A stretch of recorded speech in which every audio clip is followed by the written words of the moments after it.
ऋषि की पंचमी के दिन नियम है, अगर कभी किसी भी नदी में हम स्नान करने के लिए जाएं, एक डुबकी लगाना चाहिए। कितनी डुबकी लगाई? एक डुबकी लगाने के बाद उसी नदी की मट्टी को, पत्थर को उठाकर घाट पर रखकर स्वस्तिक बनाकर उसकी पूजन अगर हल्दी से कर घी का दिया जला दिया जाता है तो घर में कभी लक्ष्मी की कमी नहीं होती। लक्ष्मी हमारे यहाँ टूट मान रहती है। किसी भी नदी में नहाए, किसी भी नदी में स्नान। भादों के पावन महीने में जिस समय पर भगवान श्री गणेश जी महाराज का प्रागट्य हुआ है, गणेश क्या है? गणेश हमारा विवेक है, गणेश हमारी विनयता है। श्री गणेश जी महाराज हमारा विवेक भी है और श्री गणेश जी महाराज हमारी विनयता भी है, हमारी विनम्रता भी है। जो विवेक से काम करता है और विनम्रता में अपने जीवन को जीता है, समझ लेना कि वो गणेश जी की पूजन रोज करता है, प्रतिदिन कर रहा है, क्योंकि उसमें विनम्रता भी है, उसमें विवेक भी है। और बड़ी जरूरी है। विनम्रता अगर नहीं है आपके भीतर में तो आप परमात्मा को प्राप्त नहीं कर सकते। अष्ट विनायक में एक विनायक, सबसे प्रबल विनायक, अष्ट विनायक में सबसे प्रबल, जहां के वृक्ष भी मोर का रूप लेकर आवाज लगाते हैं शिव जी को, जहां की नदी सिंधुरासुर असुर के कारण करहा रही है, तो उस नदी का नाम भी करहा पड़ गया। ऐसे देवाधिदेव महादेव, ऐसे मेरे शिव, ऐसे मेरे ओघड़ी, शंकर की पवित्र पावन भूमि मयूरेश्वर भगवान श्री मयूरेश्वर गणेश विनायक, अष्ट विनायक में एक विनायक।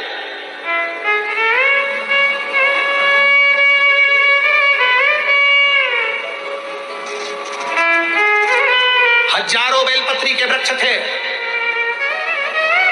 हजारों बेलपत्री के वृक्ष मोरगांव के अंदर, हजारों।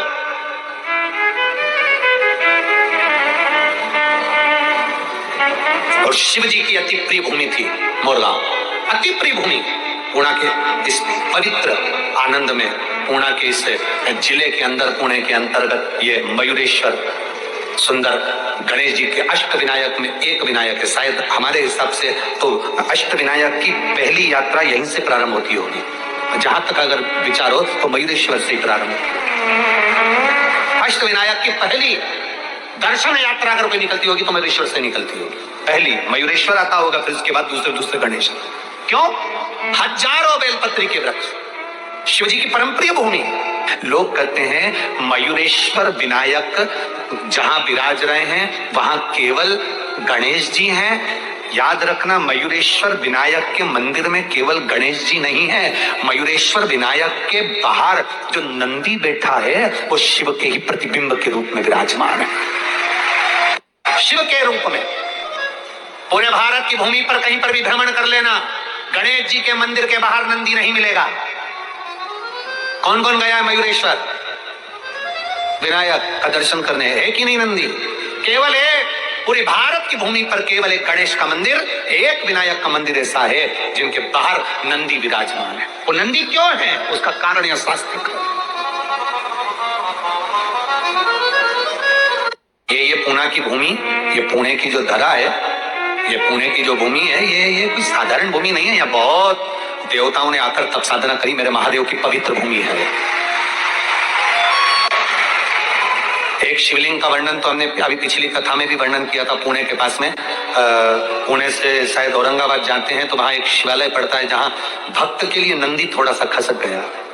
उस शिवलिंग का भी हमने वर्णन किया। यहाँ नजदीक इतने शिवालय, पुणे की इस पावन धारा के आसपास में जितने शिवालय का आप दर्शन करोगे, जितने अष्टविनायक का दर्शन करोगे, पुणे के आसपास के क्षेत्र में कहीं भ्रमण के लिए जाना, लोग कहते हैं हिल स्टेशन चलो, घूमने चलो, यहाँ चलो, वहां चलो। हम उनसे कहते हैं एक बार पुणे में आइए और किसी भी शिवालय में बैठ जाइए, आपको वही हिल स्टेशन का आनंद आएगा। जिस शिवालय में बैठोगे शंकर की भक्ति में, उस आनंद को आप पाओगे। और शिव नाम होठों पे चढ़ गया रे, तो समझो ये जीवन की माहिती सिद्धिविनायक मंदिर का स्मरण, सिद्धिविनायक भगवान का स्मरण की क्यों बैठे वो अष्ट विनायक में एक विनायक बनकर, क्यों बैठे? कार्तिकेय जी ने विश्वास के बल पर तारकासुर का संहार कर दिया था, क्यों बैठे? पार्वती जी ने विश्वास के बल पर शिव जी को प्राप्त करा था, सती माता ने विश्वास के बल पर शिव तत्व को प्राप्त कर लिया था। शिव तत्व पूरे विश्व में कोई ऐसा नहीं जो शंकर की पूजन करता हो और भृंगी की पूजन ना करता, पूरे विश्व में। और शिव पुराण कह रही है कि भृंगी की पूजन पूरा विश्व करता है। उस भृंगी ऋषि जो भगवान शंकर का आराध्य है, भगवान शिव का स्मरण करते हैं, भगवान शंकर का अनुमोदन करते हैं, भगवान शंकर के स्मरण में जो दिन रात डूबे रहते हैं, उस भृंगी की आराधना संपूर्ण विश्व करता है। जब शंकर की आराधना करता है तब वो कैसे करता है? क्योंकि भृंगी केवल शिव की आराधना में लगे रहते थे, शंकर का ही अनुमोदन करते थे। श्री शिवाय नमस्तुभ्यम, कुछ दूसरा आता ही नहीं था, केवल शंकर, शंकर के सिवा कुछ भी नहीं, केवल शिव। आज भी नियम है, जिसके घर में ज्यादा चूहे होते हैं ना, 5 लड्डू चतुर्थी के दिन सोबरी ऋषि के नाम लेकर घर में रख दो, जिंदगी में कभी चूहा नुकसान नहीं करेगा। नियम बना लो, जिनके उदर से जुड़ी परेशानियां, जिनको पेट से जुड़ी जितनी प्रॉब्लम हो,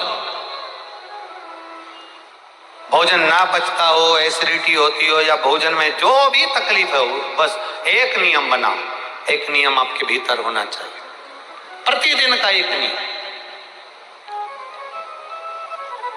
कि भोजन करने के बाद अपने हृदय को हाथ रखना है और हमें शिव का नाम पुकारना है। चाहे तो ओमनाथ कर लो, ओम का उच्चारण भी अगर आप लंबा स्वर में कर रहे हो तो भोजन जो तुमने किया है वो पचेगा और तुम्हारे शरीर में कष्ट नहीं होगा, वो भोजन पच जाएगा। भारत की कथा कहती है, शिव महापुराण की कथा कहती है, भगवान द्वारकानाथ ने युधिष्ठिर से कह दिया कि इस राजसु यज्ञ को करने के लिए ऋषि पुरुष मृगा का होना जरूरी है। तो कहीं अपने ऋषि पुरुष मृगा मिलेंगे कहाँ? इनकी कोई झोपड़ी है, इनकी कोई कुटिया है, इनका कोई स्थान है, इनका कोई नगर है, इनकी कोई स्थान नियुक्त है जहां जाकर इनको निमंत्रण दिया जाए और इनको बुलाया जाए और किया जाए। तो कह दिया भगवान द्वारकानाथ ने, हम भी नहीं जानते कि शंकर के भक्त ऋषि पुरुष मृगा कहाँ रहते हैं, बस इतना मालूम है कि वो शिव के भक्त हैं। एक बार अगर ऋषि पुरुष मृगा का दर्शन ही हो जाए तो जीवन सिद्ध हो जाए, जीवन सिद्ध। भारत की भूमि के ये वो ऋषि थे जिनका मुख पुरुष की तरह था, जिनकी आधा धड़, छाती तक का शरीर, वक्षस्थल तक का शरीर पुरुष का था और वक्षस्थल से नीचे का बाकी का शरीर मृग का था। हिरण का शरीर था आधा शरीर तो पुरुष का था और आधा शरीर हिरण का था। ऐसे ऋषि पुरुष मृगा थे, पुरुष मृगा। भगवान द्वारकानाथ ने कहा, हम नहीं जानते कि ये पुरुष मृगा कहाँ मिलेंगे, परंतु एक बात है, इनको लेने के लिए भीम को भेज दिया जाए। भीम जा। भीम ने अपनी गदा उठाकर हां भरी, मैं ऋषि पुरुष मृगा को लेने के लिए जाऊंगा, मैं ऋषि पुरुष मृगा को लेने के लिए जाऊंगा। और आतुरता में भीम आगे बढ़ने लगे। इतने में द्वारकाधीश ने कहा, रुक जा, ए भीम रुक जरा, जिस पुरुष मृगा को तू लेने के लिए जा रहा है, ये पुरुष मृगा कोई साधारण ऋषि नहीं है। अगर मान ले तूने थोड़ी सी भी गलती कर दी तो ये पुरुष मृगा तुझे खा जाएगा। ये वो ऋषि है जो तुझे एक क्षण के अंदर निगल जाएगा। तेरी थोड़ी सी गलती हुई ना तो ये पुरुष मृगा तुझे निगल जाएगा, थोड़ी सी गलती। इतने में भीम ने कहा, द्वारकानाथ से आप मुझे जानते नहीं हो द्वारकाधीश, कि आप मुझे पहचानते नहीं हो? मेरे में केवल शरीर का बल नहीं, बुद्धि का बल भी मुझ में है। मुझ में केवल शरीर का बल नहीं, मुझ में बुद्धि का बल भी है। भगवान द्वारकानाथ ने कहा आगे तेरी मर्जी, पर याद रखना भीम, जरा सी चूक हुई, जरा सी गलती हुई तो ऋषि पुरुष मृगा तुझे निकल जाएंगे। भीम ने कहा चिंता मत करो, मैं लेने के लिए जाता हूं। भीम उठे, उत्तर दक्षिण पूरा पश्चिम ढूंढने के लिए चल दिए पुरुष मृगा को। पुरुष मृगा को ढूंढते ढूंढते भीम थक कर एक जगह पर बैठे थे। तभी उन्होंने देखा कि एक बानर, एक बंदर बैठा हुआ है, एक बानर बैठा हुआ है। भीम ने आवाज लगाकर कहा तुम कौन हो? बानर के रूप में श्री हनुमान जी महाराज कहते हैं भीम तुम मुझे पहचाने नहीं, मैं भगवान राम जी के चरणों का दास हनुमान हूं। मैं भगवान राम जी के चरणों का दास हनुमान हूं, तुम मुझे पहचाने नहीं? भीम ने कहा हनुमान जी महाराज से, महाराज जी मैं तुम्हें पहचान नहीं पाया। भीम तुम थोड़े बेचैन से दिख रहे हो। भीम तुम्हारे चेहरे पर थोड़ी बेचैनी दिख रही है, तुम थोड़े बेचैन से नजर आ रहे हो, तुम्हारे चेहरे पर थोड़ी बेचैनी दिख रही है, क्या बात है भीम? भीम ने कहा मैं आपको क्यों बताऊं कि मुझे बेचैनी क्या है, मैं आपको क्यों बताऊं कि मुझे कष्ट क्या है, मैं आपको क्यों बताऊं कि मुझे तकलीफ क्या है। भीम ने बताना नहीं चाहा। भीम बैठ गए, सुस्ता रहे थे, बहुत सुस्ताते सुस्ताते आखिरी में हनुमान जी महाराज ने भीम को दूर बैठे हुए कहा भीम मुझे मालूम है तुम कहां जा रहे हो। भीम ने पूछा बताओ कहां जा रहा हूं। हनुमान जी महाराज ने कहा तुम शिव जी के भक्त ऋषि पुरुष मृगा को लेने के लिए जा रहे हो।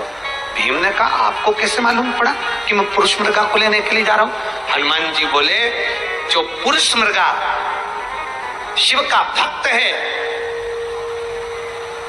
उसी तरह मैं भी शंकर भगवान का एक अंश हूं, इसलिए मैं हनुमान हूं। मैं हनुमान,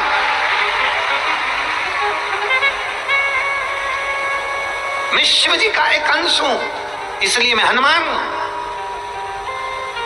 भीम ने हाथ जोड़कर कहा आप जानते हो मैं क्यों जा रहा हूं? मैं सब जानता हूं, मैं सब जानता हूं क्यों जा रहे हो, किस लिए जा रहे हो। तब भीम ने कहा कि तो ये बताओ कि ऋषि पुरुष मृगा कहां मिलेंगे। भगवान श्री हनुमान जी महाराज ने कहा तुम ढूंढते रहो, ढूंढते रहो, एक न एक दिन तुम्हें पुरुष मृगा मिल जरूर जाएंगे। पर एक बात सुन ले भीम, तुझे पुरुष मृगा मिल जाएंगे ना तो वो तुझ में आपस में बात कर कर जब तूने ले जाना चाहेगा तो कोई ना कोई शर्त ऋषि पुरुष मृगा तेरे सामने रख देंगे। जब वो शर्त रखेंगे ना भीम तब सुन तुझे मेरी याद आएगी। इसलिए मैं तुझे आज अपने शरीर के 3 रोम 3 बाल शरीर के तोड़ कर दे रहा हूं। हनुमान जी महाराज बोले मैं अपने शरीर के 3 बाल तुझे दे रहा हूं, इन 3 बालों को 3 रोमों को तू अपने पास रखना। इतने में भीम ने कहा मैं तुम्हारे 3 बाल क्यों लेकर जाऊं, तुम्हारे शरीर के 3 रोम क्यों लेकर जाऊं, इन केश को क्यों लेकर जाऊं। तब हनुमान जी ने कहा सुन रे भीम, जब पुरुष मृगा मिलेंगे तुझसे शर्त रखेंगे, तेरे साथ हस्तिनापुर जाने की जब शर्त रखी जाएगी उस जगह पर तुझे मेरी याद आएगी। ऋषि पुरुष मृगा जब तुझसे शर्त रखेंगे, ऋषि पुरुष मृगा को रोकने के लिए मेरे शरीर का एक बाल जब तू जमीन पर पटकेगा उससे 1000 शिवलिंग उत्पन्न हो जाएंगे। दूसरा रोम पटकेगा उससे 1,00,000 शिवलिंग उत्पन्न हो जाएंगे। तीसरा रोम जब तू पटकेगा उससे 1 करोड़ शिवलिंग उत्पन्न हो जाएंगे। मेरे हनुमान जी महाराज ने कहा भीम जब तू पुरुष मृगा से संकल्प लेगा, कुछ शर्त रखेगा, मेरे शरीर के ये शिवलिंग प्रकट करेंगे। और सुन भीम, पुरुष मृगा की एक आदत है, जितने शंकर के शिवलिंग मिलते हैं उतने शिवलिंग की वो स्नान करके पूजन करता है तब आगे बढ़ता है। अब तू सोच 1 रोम से कितने शिवलिंग हैं, जम के बोलो जरा। 1000, दूसरे रोम से 1,00,000, तीसरे रोम से 1 करोड़, अब पुरुष मृगा एक एक शिवलिंग की पूजन करेगा तब जाकर कहीं आगे बढ़ेगा। उस जगह पर मेरे ये 3 रोम तेरे काम आएंगे। हनुमान जी ने अपने 3 रोम तोड़कर, 3 बाल तोड़कर भीम को दे दिए। भीम ने वो बाल संभाल कर रखे। पुरुष मृगा को ढूंढते ढूंढते आगे बढ़े तो ऋषि पुरुष मृगा मिल गए। पुरुष मृगा के हाथ जोड़कर निवेदन करा, जिस समय पर पुरुष मृगा शंकर की आराधना में लगे हुए थे, शिव की स्तुति में लगे हुए। ओम नमः शिवाय। एग्जाम में बैठ रहे हैं, हमने पहले भी कथा में कहा उन बच्चों के लिए कि भरपूर मेहनत करो। जितनी मेहनत तुमने आज करी है इससे 4 गुनी ज्यादा मेहनत तुम करो। जितनी पढ़ाई आज कर रहे हो उससे ज्यादा पढ़ाई और करिए। भरपूर मेहनत करिए, परिश्रम करिए, पूर्ण कर्म करिए, रात दिन एक करो, विद्याध्ययन करो। आप किसी एग्जाम में बैठने के लिए जा रहे हो तो 1 लोटा जल, उसमें थोड़ा सा लाल चंदन, कलश जो होता है ना, जल का पात्र जो होता है, उसका जो मुख होता है ऊपर, उसके मुख पर लाल चंदन लगा लीजिए। पुरुष मृगा ऋषि का नाम लेकर लाल चंदन लगे हुए स्थान से ही बाबा देवादिदेव महादेव को अगर वो जल समर्पित करा जाए तो